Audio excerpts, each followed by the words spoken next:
Man, I'm dizzy.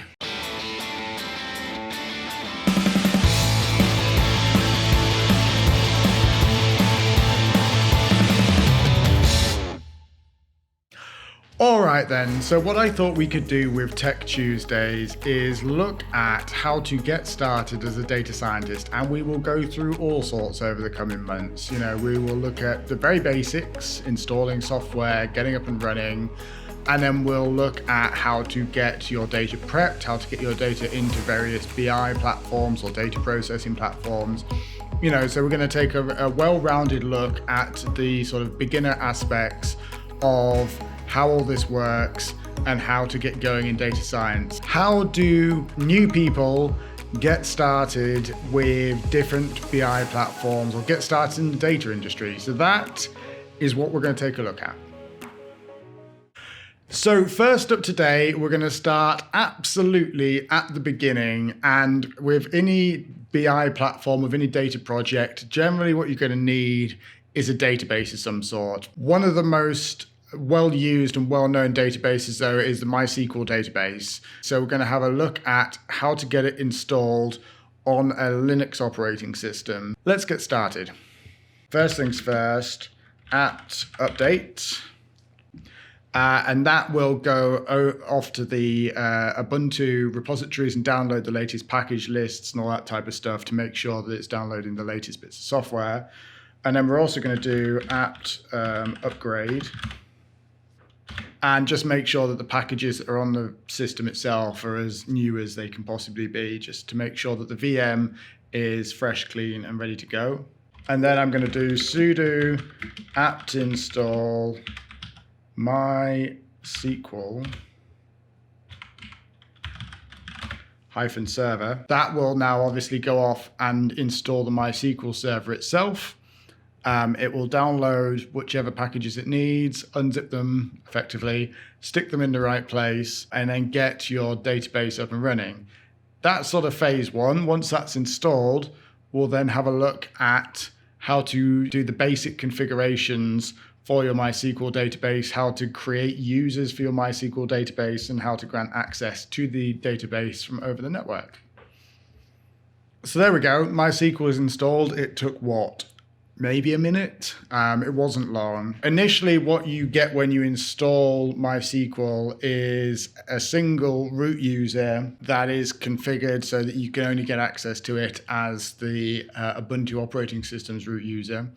And so that allows you to log in and make sure that obviously you don't give root access to Joe Bloggs who can swing by the server. First thing we're going to do is look at creating users and granting access to users for specific databases, which is something that we do commonly when it comes to administrating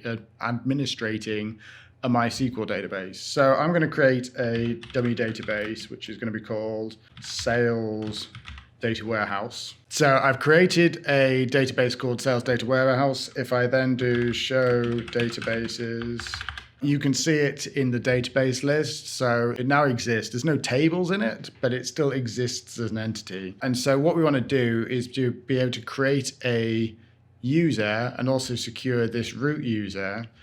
The root user needs a password because it's obviously inherently insecure to not have a password, but then also grant less privileged access to a user who wants just to have access to that database itself. So let's have a look at that. So the first thing we're going to do is lock down the MySQL installation to make it more secure, because by default it's quite open and quite unrestricted, which is obviously pretty bad if you're holding sensitive data in it. What Ubuntu ships with is a script called MySQL secure installation. And if we run that, it steps us through locking down the database a bit. So the first question is, do we want to enable the validate password plugin? I'm going to say no, because I'm not that bothered about it. But similarly, if you're going to have users create their own users, then you might want to enable this thing. So then we're going to set a root password, which for now we'll set to password.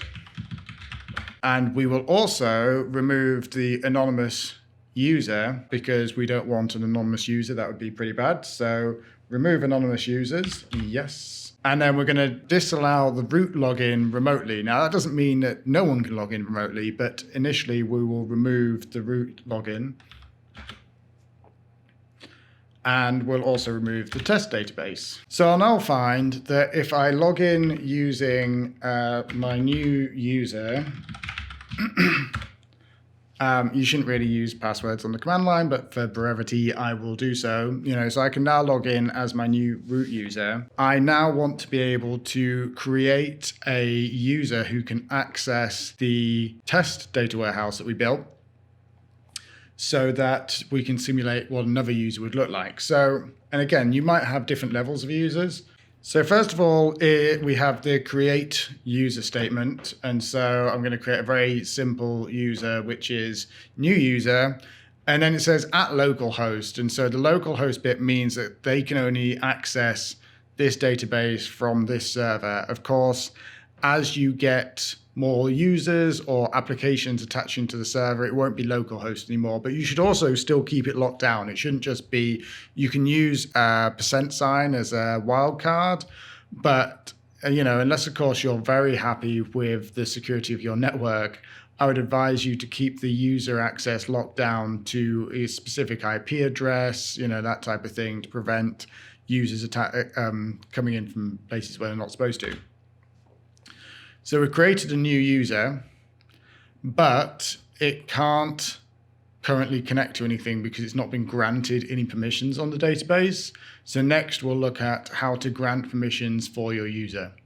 So the next command that we run is going to be grant all privileges. So this effectively creates a root user, but only for the database that we specify. So this one says grant all privileges on the sales data warehouse to new user at localhost. So if I run that, you can see that it's created the grant row, and then you type flush privileges just to ensure that the privilege table is flushed and all the connection details are up to date.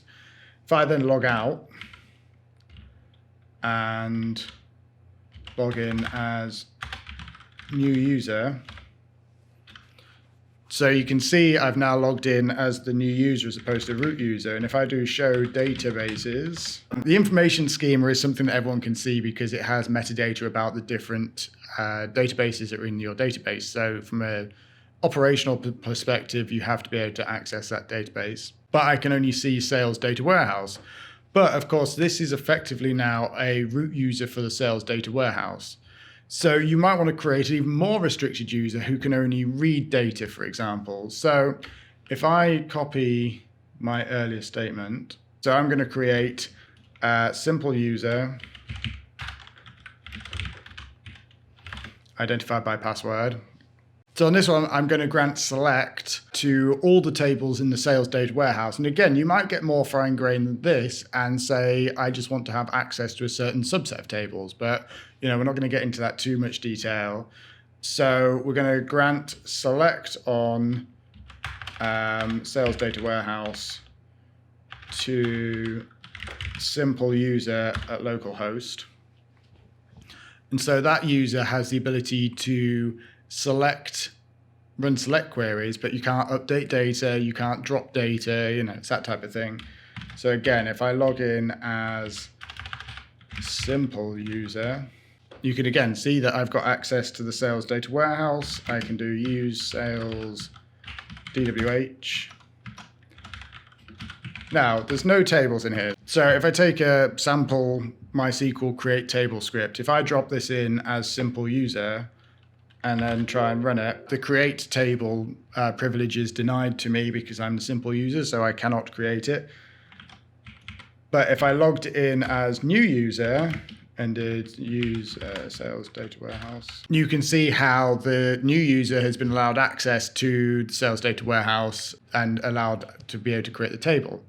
So you can vary the privilege level depending on whether you want a complete root user, a local administrator for that database who can create stuff. You can give them create user access if you want. That's entirely up to you as a MySQL administrator. And then you can have users who can just select information or just update information. If you had an application that was just there to write to the database, you don't even have to give them select privileges. You could just give them update privileges, and then they can't see any data, but they could add data to your database. So the last thing we're going to look at quickly, if we look at the configuration of MySQL, because often it comes quite locked down. And so I'll have a quick look at how you can configure that. So if I become root user, and then inside the MySQL directory, inside of the etc directory, you'll find the configuration files. Now, these days, they split them out. So if I look at my.conf, which is where it used to be, you'll see that it's now got include directories as opposed to a big long configuration file.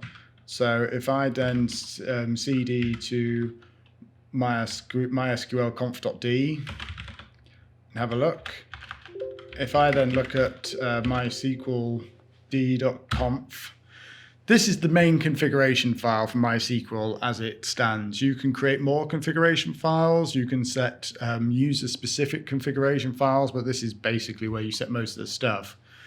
The thing that is often set for, and you can see it set here, for initial installations is the bind address. Now, the bind address tells MySQL what network interface it should connect to and accept connections from. And if you don't change that, normally it's just localhost, and that will cause you a lot of problems as soon as you start to try and connect from different applications.